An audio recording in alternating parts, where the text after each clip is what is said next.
Welcome back to yet another episode of Yash Dubel's Book Club. The book we are reviewing today is Drive by Daniel Pink. It's about the surprising truth about what motivates us. The author says that human beings have an innate inner drive to be autonomous, self-determined, and connected to one another.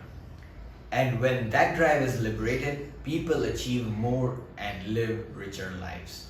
More about this book on the other side of intro.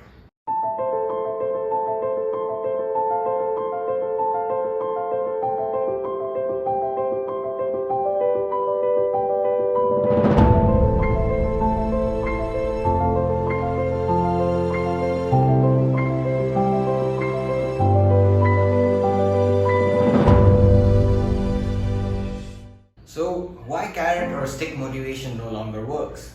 Much of what we know about motivation is wrong, or at the very least, highly outdated.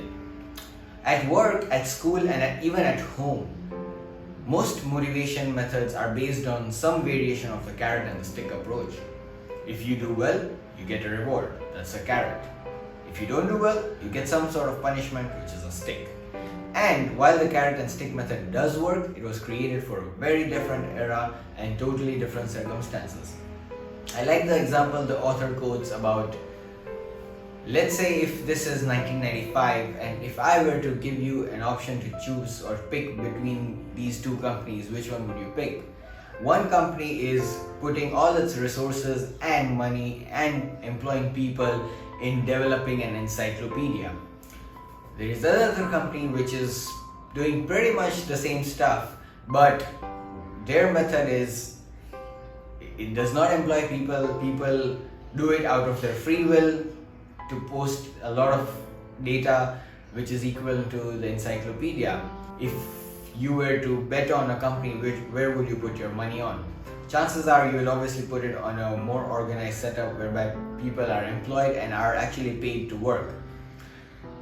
What if I tell you that the company which paid people to work to develop that encyclopedia was Microsoft, and the company whereby people used to just post things was, or rather is, Wikipedia?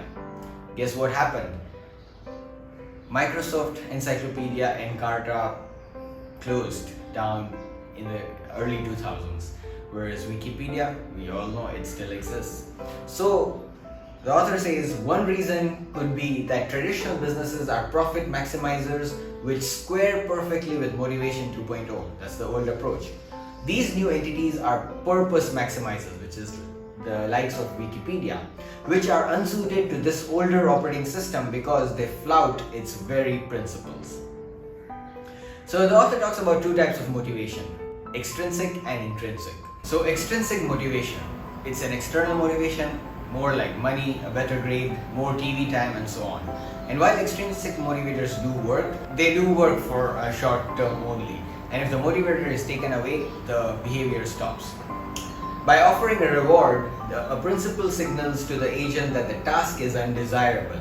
If the task was desirable, the agent wouldn't need a prod. But that initial signal and the reward that goes with it forces the principle onto a path that's difficult to leave. Offer too small a reward and the agent won't comply, but offer a reward that's enticing enough to get the agent to act the first time, and the principal is doomed to give it again in the second. There's no going back. Pay your son to take out the trash and you have pretty much guaranteed the kid will never do it again for free. What's more, once the initial money buzz tapers off, you will likely have to increase the payment to continue compliance. That's how extrinsic motivation works. The intrinsic motivation, on the other hand, is more like things like satisfaction of a job well done, a sense of accomplishment, purpose, pride, belonging. It is the desire to do something for the internal satisfaction. Just think of a child playing with a toy. They are not paid to do it. Their own curiosity and enjoyment is good enough. So there are three components of intrinsic motivation, and that's what this book is emphasizing about: autonomy, mastery, and purpose. Autonomy is having a choice in what you do and being self-driven. When people are given freedom over the 4 T's, which are task, time, technique, and team, the results can be phenomenal. People are naturally wired to be self-driven.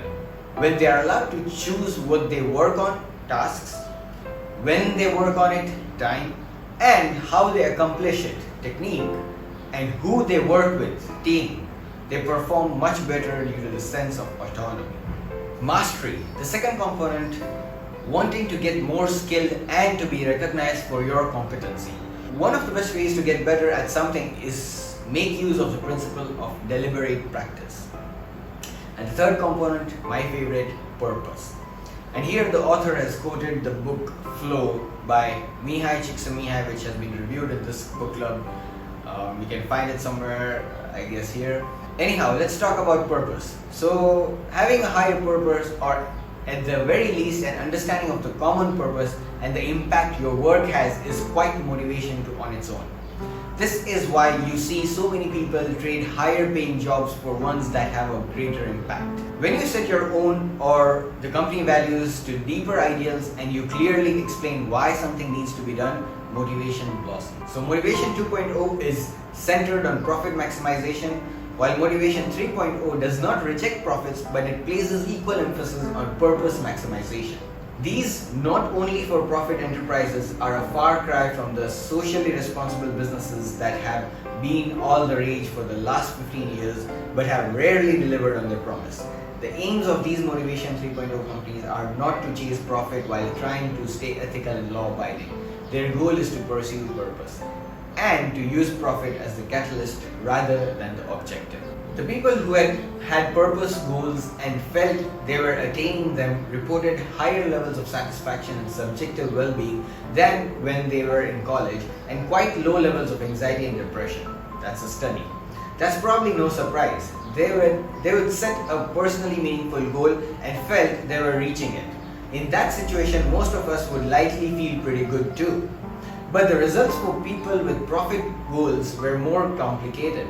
Those who say they were attaining their goals, accumulating wealth, winning acclaim, reported levels of satisfaction, self-esteem, and positive affect no higher than when they were students. In other words, they had reached their goals, but it did not make them any happier. What's more, graduates with profit goals showed increases in anxiety, depression, and other negative indicators. Again, even though they were attaining their goals. The typical notion is this: you value something, you attain it, then you are better off as a function of it. But what we find is that there are certain things that if you value and if you attain them, you are worse off as a result of it, not better off. Failing to understand this conundrum that satisfaction depends not merely on having goals but on having the right goals can lead sensible people down self-destructive paths.